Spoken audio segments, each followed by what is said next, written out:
Hey y'all, I want to share this recipe again. It is absolutely delicious. I want you guys to try it. And leave me a comment below. Let me know what you think.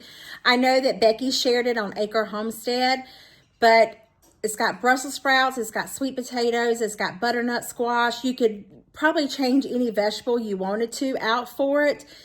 It's got cranberries. It's absolutely amazing. I really want you guys to give this a whirl. It has the goat cheese and then that cranberry sauce that you make. It's just absolutely delicious. So I'm going to reshare this video. I hope you guys enjoy it, and I'll definitely see y'all in the comments.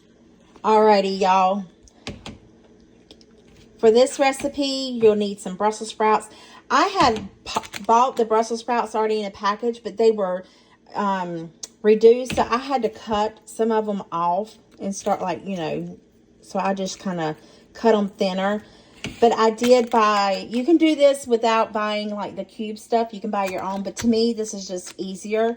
So I got some sweet potato and butternut squash. That's what you will need. Brussels sprouts, sweet potato, butternut squash, a little bit of oil, some thyme. I do have fresh thyme that I'm going to add, but I'm also going to use a little bit of this.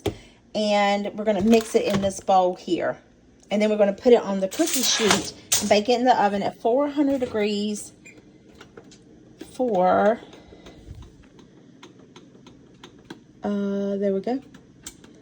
We're going to bake it 400 degrees for about 25 to 30 minutes, just until everything's nice and tender. And then we're going to make the glaze. So I'm just going to take my ingredients.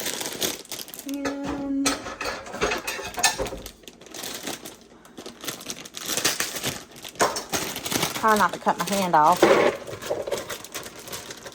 I don't know if I should, maybe I should like half this. I don't have no unearthly clue. Let me lower you down just a little.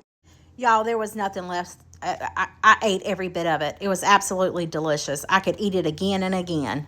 But it's okay. I plan on taking it to work anyway. I'm going to eat on it today and tomorrow after I throw it all over the place. I'm going to add in my Brussels sprouts. And then it says drizzle olive oil over this. I hope it fits on my pan because this is the only size pan that I have. I'm not going to add a lot of oil. I have fresh thyme that I'm going to put in on it when it's almost done, but I am going to sprinkle some of this. It's all they had was ground thyme. I hope it's not too terribly strong. And of course, lots of black pepper.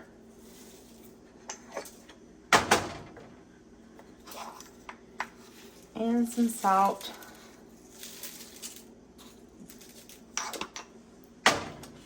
And let's give it a little tossy toss. I think we need a little bit more oil. You can use whatever kind of oil. I have avocado oil too. Let's dump it on our pan.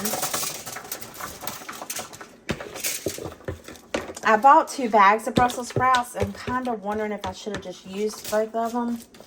But it's going to be fine. Got the oven preheated to 400. I don't know if I said that or not.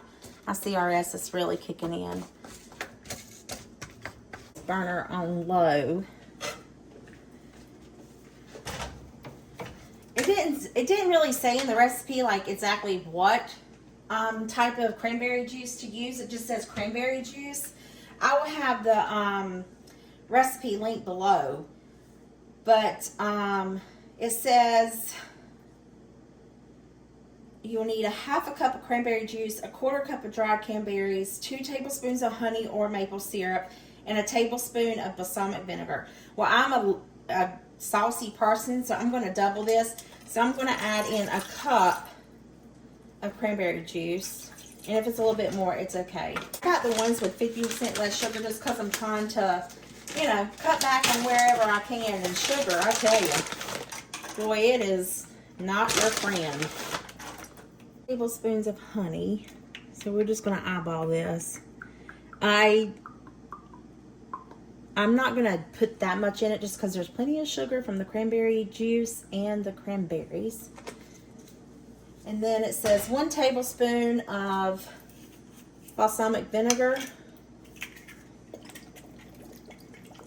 So we're going to do 2 tablespoons of that. And then we're just going to let this cook and simmer down to reduce by about half. I'll see you in a little bit. Well, this is starting to smell really, really good. I think we just want to rehydrate these cranberries. First time in forever. All right. Oh. Well, this has reduced by half. The cranberries have really soaked up some of that juice, which is going to be wonderful. It just needs to get thickened. So I did turn it down to low to let it simmer. So we'll let it thicken in the next little bit and see how it does. Y'all, look at these vegetables. Do they not look good? Here's what this ended up turning out to be like. It's not too terribly thick, so I'm not going to worry about it. But look at this.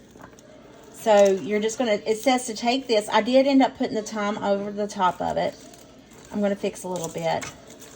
But it says to drizzle this over.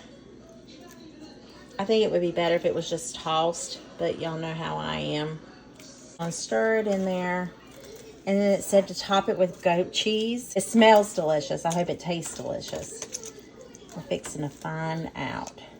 Here goes.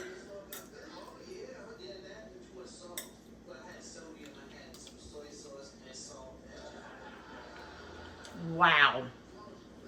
This is amazing. This is absolutely delicious.